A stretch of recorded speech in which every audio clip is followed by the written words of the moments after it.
राम राम जी दोस्तों।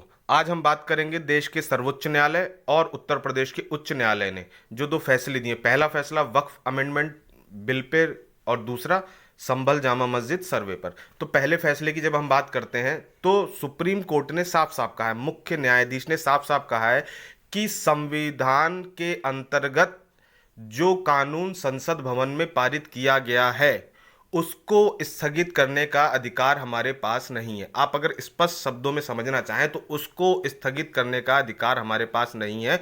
और चूंकि संसद भवन एक संवैधानिक व्यवस्था से चलता है, उसमें जो भी कानून बनाया जाता है वो देश के प्रतिनिधियों के द्वारा देश के हित को ध्यान में रखकर बनाया जाता है।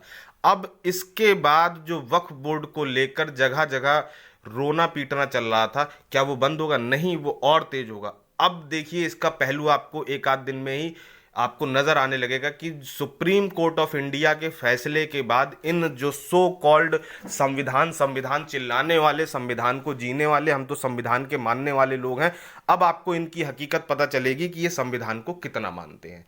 ठीक जैसा कि सुप्रीम कोर्ट ने कहा है कि ये संवैधानिक व्यवस्था के अधीन किया हुआ फैसला है। ठीक, दूसरी चीज जो माननीय उच्च न्यायालय उत्तर प्रदेश ने फैसला दिया, माननीय उच्च न्यायालय उत्तर प्रदेश ने क्या कहा है कि संभल जामा मस्जिद, जो शाही जामा मस्जिद है, सो कॉल्ड शाही जामा मस्जिद, हालांकि उसको अब विवादित ढांचा बोला जाता है, उस विवादित ढांचे का सर्वे होगा। ठीक, और सर्वे में किसी प्रकार की अगर कोई आपको आपके द्वारा उसमें रुकावट का काम किया जाता है तो उसके अगेंस्ट भी कार्रवाई होगी।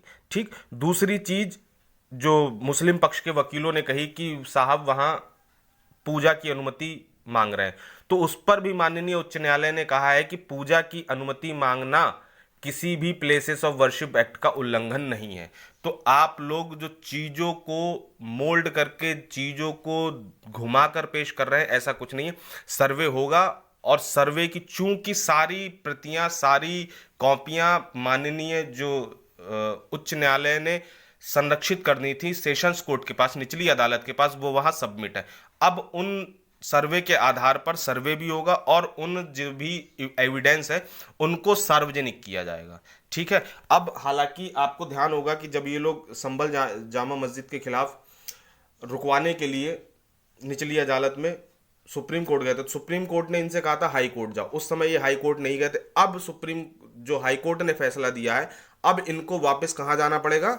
अब इनको जाना पड़ेगा सुप्रीम कोर्ट। तो ये दोनों फैसले संवैधानिक है और